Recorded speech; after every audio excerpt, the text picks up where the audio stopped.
What's up, guys? Welcome back to Daniel Talks Football right here on YouTube. I'm Daniel and we are back with another video.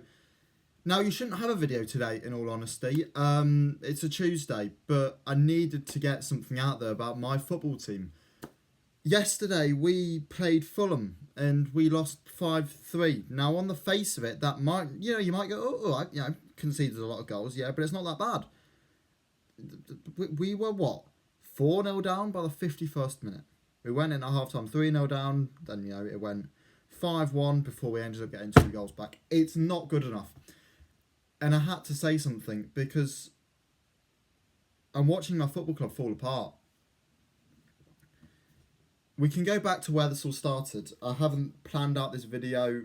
I haven't done anything with this video, to be honest. I've just sat down and recorded because I needed to say something. And I'm wearing this special shirt for a reason, and we'll get onto that a little bit later. Where did this whole downfall of Leicester City start? Now, for me, it started last summer, and I know some people might say it started before that. And it kind of did. But last summer, we were still in a very strong position, and people were saying, we need to rebuild the club. Now, this is a thing that you will still hear amongst Leicester City fans now, if not more so, because we didn't do it. We signed 2 players all summer transfer window. One of these was Alex Smithies, a free transfer. The other one was Wout Faes, who was on deadline day, to only replace the outgoing Wesley Fofana. And we also sold Kasper Schmeichel. Now let's look at the outgoings to start with. First of all, Kasper Schmeichel. You cannot let a Premier League winning goalkeeper go without a replacement. End of. Never mind that replacement being Danny Ward. Danny Ward has no Premier League experience. He could never have done the job that he would have been required to do. Daniel Iverson, first of all, was a better shout from the start, but even he wasn't the correct decision.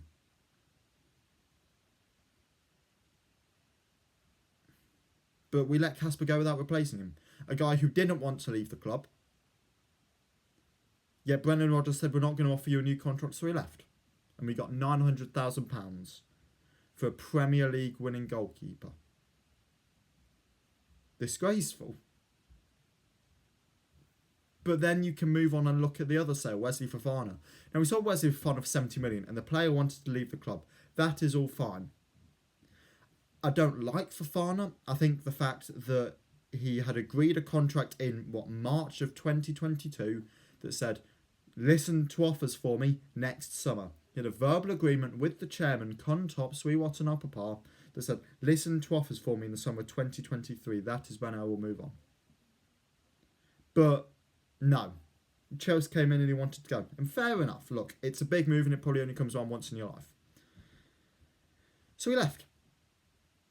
And Chelsea paid us in the instalments, as they have every right to do. And we signed one player to replace him. One thing we didn't do is we didn't bring forward these instalments. We didn't loan out the money from these instalments to bring them in earlier so that we could sign players. We didn't use instalments on other players, which is something the club has never wanted to do, to make sure that they're financially sound. Which, again, does not make sense because now we will get relegated and we will not be financially sound. And it doesn't make sense, Top. It does not make sense. How you can sell a player for £70 million and go, I think our squad's good enough to last the season, let's just not invest much this summer to make sure we're safe with FFP, and then, next season we can go back at it again. No, that's ignorance. And that moves us on to the second point of why Leicester are getting relegated, why Leicester have failed as a football club. The board, I'm lost for words. How an owner, and I love Conte, the things he's done for this football club, the thing him and his father has done, writing off all those debts initially when his father came into the football club, taking us to heights that I could have never imagined, winning the Premier League title, winning the FA Cup under Top's leadership. These were all excellent things. However, you look at the recruitment under Top, and this has never been good enough. Is that his fault? Is that the fault of the people below him, who we'll get onto in a second? It's up for debate.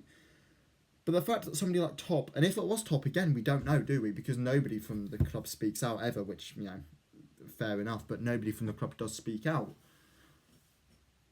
The club thought that we would be fine this season. We know this. The club have sort of come out, well, they haven't come out and said it, but the feeling amongst the club was we would be fine. Yeah, we can just have a down season and the next season we'll be back. That is not how football works. You can't just not sign anybody, let all the other people around you get better and not expect to fall away. And that's what we've done. Brendan Rodgers wanted to sign players. And I actually have some sympathy for him in all of this, somehow. He wanted to sign players. He went away, worked on signing players, got back to the training ground and was told, no, can't sign anyone, don't have the money. Now, there must be a breakdown in communication there. Obviously, there is. If what Rodgers told us was true or not, we don't know. But I'm fuming at what's been allowed to happen with this football club. The people below Top, Susan Whelan, John Rodkin, once again, just not good enough. You know, these are the football people that would have made the decision on Brendan Rodgers and if he should be sacked from the football club or not. How they decided, you know, oh yeah, let's keep him. Yeah, it's a good idea to keep him, eh? Beyond me. He should have gone in October before the Nottingham Forest win. Even Johnny Evans said the players came back and were a bit surprised to see him still in charge. He should have gone then. He should have gone after the World Cup. He should have gone during the World Cup break, to be honest. I still would have sacked him then, even though he had turned around the form. I still would have sacked him then. He should have gone, middle of January, sorry. And then we had 2 good games, and that brought him 2.5, 3 months more in the job, which he never deserved. This was a manager who was the 4th highest paid manager in the league, £10 million a season. And more or less under his leadership, I know Smith's coming for these final few games, but more or less under Brendan Rodgers' leadership, we have been taken to the Championship.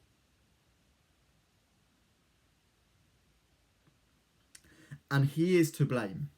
Everyone is to blame. The club's to blame, the board's to blame, the players are to blame, the manager's to blame, the fans are to blame, and we'll get on to all of that in the rest of this video. But how can somebody like Brendan Rodgers, a manager who's supposedly so elite, talk down on the group of players he has for months, during that summer window, and even after the summer window had ended, he still said he wanted new players. Now, I don't know if you know how football works, Brendan Rodgers, but once the transfer window ends, you cannot bring in any more players. It's done. As soon as that deadline closes, it's done. For up until January. So why did you still come out and say, yeah, I want new players into the football club? You can't sign anyone.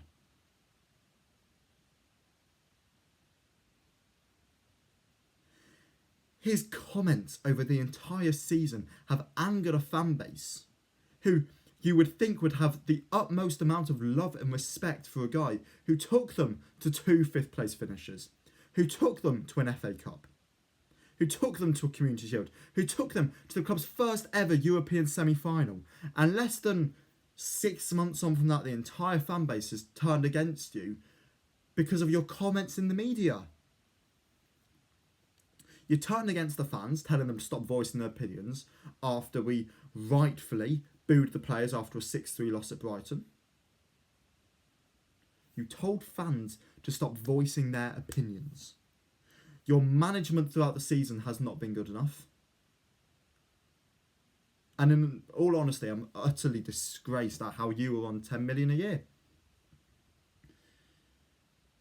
The decision was made too late by the club to sack him. For some reason, Top wanted to keep hold of him, Don't get that.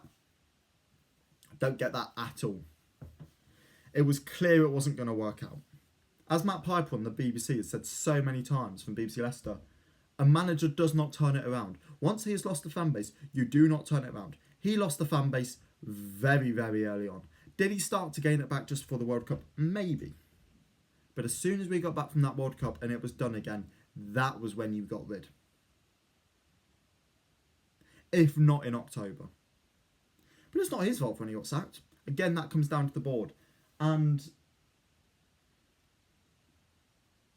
the board are massively at fault for this, not just for the transfers, but also the policies they're trying to ring around the club. Now, this isn't something that's being talked about, and I want to mention this here.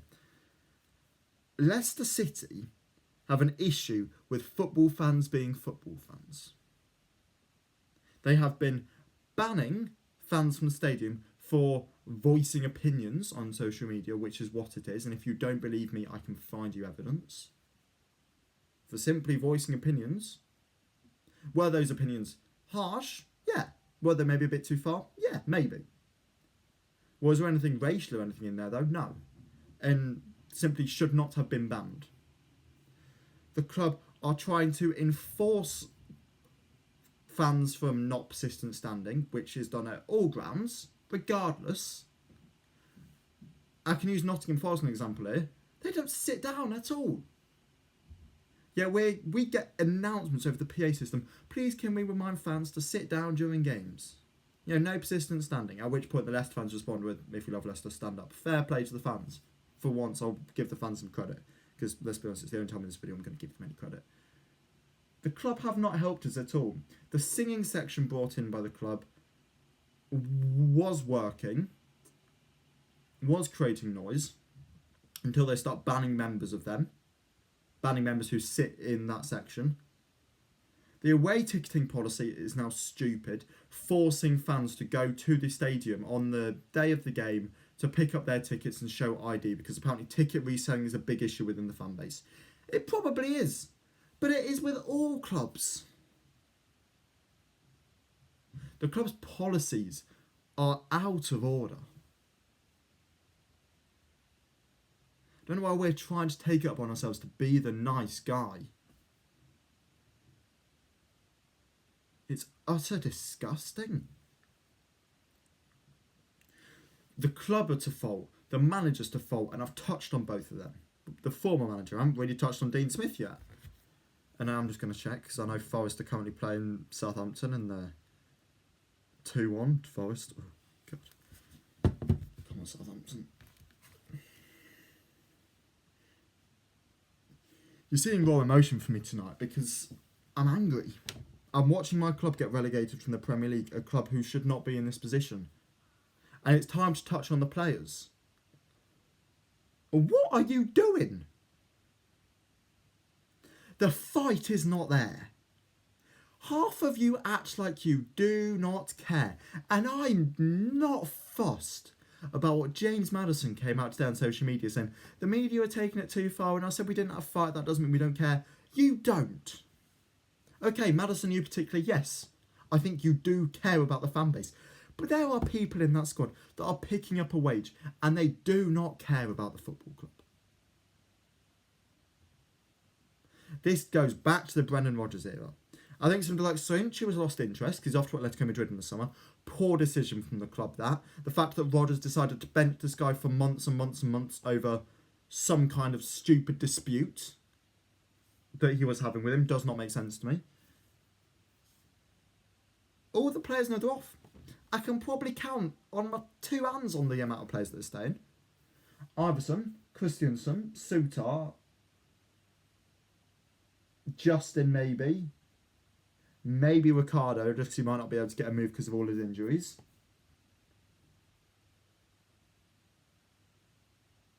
Gisby Hall possibly, I think he does love the club. And that's probably it. Genuinely don't think anybody else stays. If anybody else has any people who think could stay, put it in the comments below and I'll argue with you on it. I will show why they won't. If it's wages, they won't take wage cuts. People like Jamie Vardy, who I think would possibly stay with the club, but is he gonna want to reduce his wage by what, 300%? I don't think so. Either it's wages, and I think that stands for people like Dennis Pratt and Samare and all of them. They want to go to a bigger club, which is the case for Maddison, Barnes, Tielemans, Castagna. Soinchu's already going. Or if it's neither of them 2 points,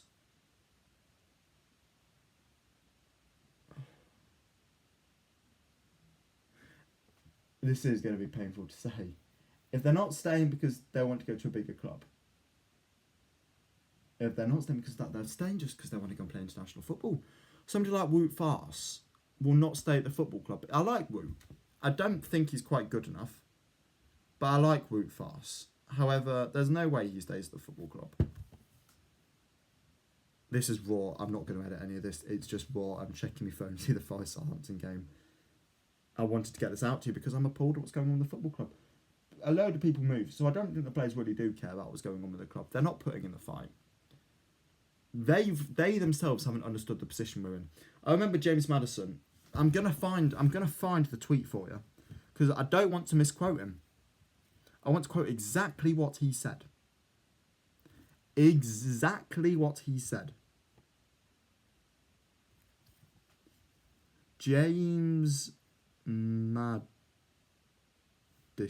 Right, Madder's 10. No, that's not in. Here we go. Right, James Maddison. Where is he?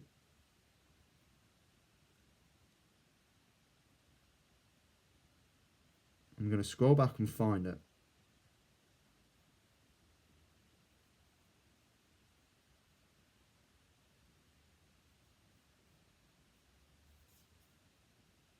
Right, so Rob Tanner put out after the game, mounting injuries, loss of form, defensive lapses, wasted chances, poor game management. The ingredients are all there for relegation. This Leicester side buckle under the slightest pressure and it could spell doom. Maddison's response was, rubbish. Watch and analyse the game properly and stop writing headlines like that which you know makes fans pile on with negativity.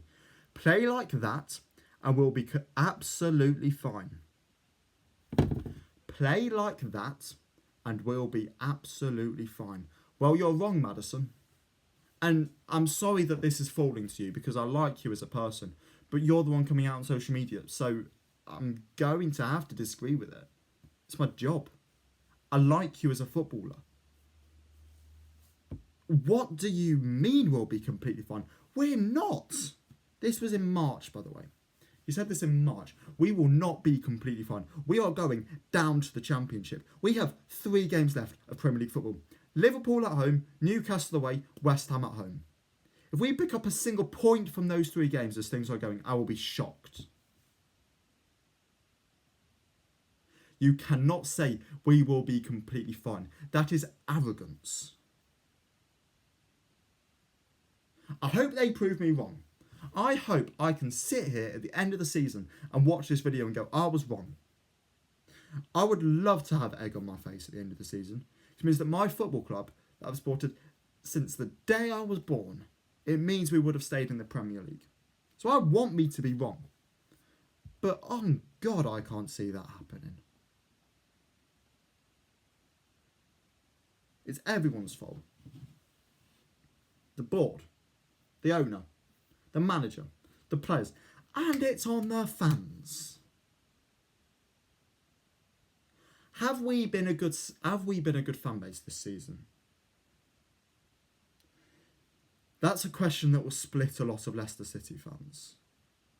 My argument is no. Have we backed the players always? Yes. Most of the time.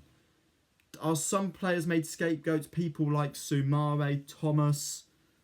Yeah, they all made scapegoats. Of course they are. I think that would happen in any football club.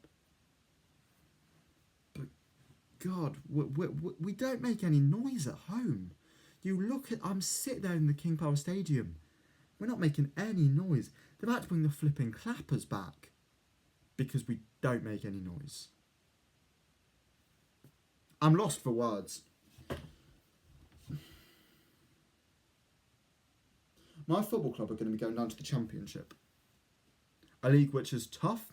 A league which we will not get promoted from at the first time of asking. Unlike what many fans think. We are down. We have no hope of survival. 0% chance. If any of the Leicester squad I happen to see this, please come and debate it with me. If anything, it'll fire you up to go and prove me wrong. But I can't stand to watch the downfall this football club is going through.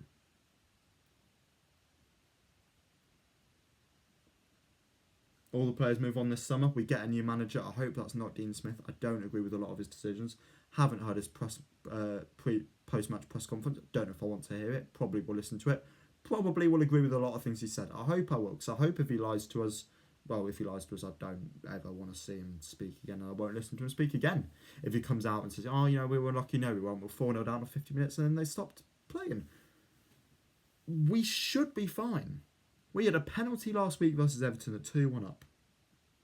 That would have made it 3-1 had we scored that, had you not put James Maddison on the penalty, and we would be fine. I know Maddison scored a penalty today after Vardy missed one, but Vardy should be taking that penalty every single day of the week. And then if he misses it, then he misses it. But everybody would say, you know, at that point, yep, give it Vardy. Or give it Maddison. Not Maddison, give it Tielemans. We deserve what's coming to us. And then why I'm wearing this shirt today. I don't know how many of you are kit collectors, but do you know what Leicester City did in this football shirt? We won the Premier League title. You can tell it's small on me, because it's from what? 8 years ago. So this will be probably 9 to 10. So you can tell it's quite snug. Where has that fight gone? Where has that fight gone? You look like a different side. Buck your ideas up. I'm appalled at what's going on with this football club.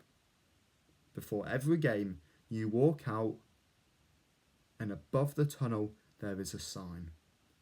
Foxes never quit. Well, every single player in this football club at the moment will quit at the first opportunity they can. I'm done. I love this club. I love this club with all I have. But this isn't the club I fell in love with. The owner, the board, the management, the fans, the players. We are all to blame. We will be relegated from the Premier League, and we deserve it. Thank you for watching.